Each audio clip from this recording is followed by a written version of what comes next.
ഗൾഫിൽ നിന്ന് പൊണ്ണുമായി വരുന്നുണ്ട്. പറച്ചിൽ വീട്ടിലാകെ പരന്നു. അല്ല കുഞ്ഞിട്ടിമായിയെ, ഗൾഫിൽ നിന്ന് വരുന്ന പൊണ്ണുമായി എങ്ങനെ ഉണ്ടാവുക? കാണാനൊക്കെ എങ്ങനെയാണ്?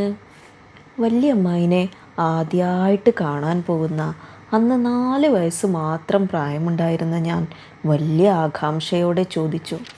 സ്വർണ്ണപ്പല്ലും നാക്കൊക്കെ ഉണ്ട്, സ്വർണത്തിൽ പൂശിയ മുടിയുണ്ട്. ആണോ?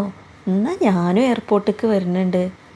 ഉപ്പയുടെയും പെങ്ങന്മാരുടെയും ചെറുപ്രായത്തിൽ തന്നെ ഉപ്പപ്പ മരിച്ചതുകൊണ്ട് പലതരത്തിലുള്ള കൂലിപ്പണികൾക്കും പോയിട്ടായിരുന്നു അവരെല്ലാവരും കുടുംബം നോക്കിയിരുന്നത്. കൽപ്പണികൾക്കും മറ്റും ഞങ്ങൾ പെണ്ണുമ്മായി എന്ന് വിളിക്കുന്ന വലിയ അമ്മായി പോകുന്നതിനിടയിലാണ് നാട്ടിലുള്ള ഒരാളുടെ കെയർ ഓഫിൽ അമ്മായിക്ക് അബുദാബിയിൽ ജോലി ശരിയായത്. അറബി വീട്ടിൽ മെയ്ഡ് വിസക്കായിരുന്നു അന്ന് പെണ്ണുമ്മായി പോയത്. ആദ്യമായിട്ട് അമ്മായി പ്രവാസ ലോകത്തേക്ക് പോയപ്പോൾ ജനിച്ചിട്ടില്ലാത്ത ഞാൻ പിന്നീട് 4 വർഷത്തിന് ശേഷം വരാനിരിക്കുന്ന അമ്മായിയെ കാണാനുള്ള തിടുക്കത്തിലായിരുന്നു. കൂടെ പെണ്ണുമ്മായിയെക്കുറിച്ചുള്ള ചെറിയ അമ്മായിയായ കുഞ്ഞിട്ടിമ്മായിയുടെ വിശേഷണം കേട്ട് പെണ്ണുമ്മായിനെ എയർപോർട്ടിൽ നിന്ന് കൊണ്ടുവരാൻ ഞാനും വരുന്നുണ്ടെന്ന്, അപ്പോൾ അവിടെ നിന്ന് തന്നെ എനിക്ക് നേരിട്ട് കാണാലോ എന്നൊക്കെ പറഞ്ഞ് ഞാൻ വാശി പിടിച്ച് സ്വർണ്ണപ്പല്ലുകാരിയെ കാണുന്നതും സ്വപ്നം കണ്ട് അന്ന് രാത്രി ഉറങ്ങാതിരുന്ന് പിറ്റേ ദിവസം തന്നെ മാറ്റി ഒരുങ്ങി എയർപോർട്ടിലേക്ക് ആനയിക്കാൻ പോണവരുടെ കൂട്ടത്തിൽ ഞാനും കൂടി. കോഴിക്കോട് വിമാനത്താവളം എത്തുന്നത് വരെ അന്നത്തെ 4 വയസ്സുകാരി വരാൻ പോകുന്ന അമ്മായിയുടെ രൂപം കൊണ്ട് വലിയൊരു ഇമാജിനേഷൻ ലോകം തന്നെ കെട്ടിപ്പടുത്തിരുന്നു. അങ്ങനെ അറൈവൽ ഗേറ്റിന് മുന്നിലെ ആൾക്കൂട്ടം, പ്രവാസ ലോകത്ത് നിന്ന് ഒരു കൊച്ചു ഇടവേളക്കായി നാട്ടിലെത്തുന്നവരുടെ കണ്ണുകളിൽ ഒരു തിരിനാളമുണ്ടായിരുന്നു.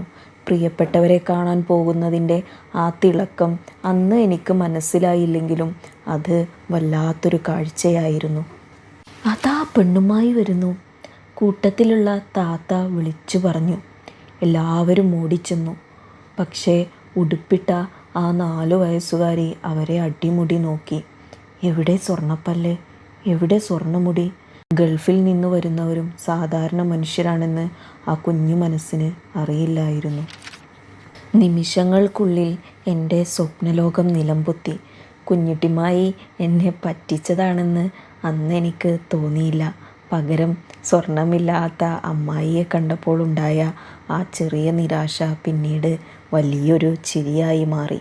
ചുറ്റുമുള്ള മനുഷ്യർ ഏത് തരക്കാരുമാകട്ടെ, അവർ നമുക്ക് സമ്മാനിക്കുന്ന ചില നിമിഷങ്ങളുണ്ട്. അത് സ്വർണത്തെക്കാൾ വിലപ്പെട്ടതാണ്.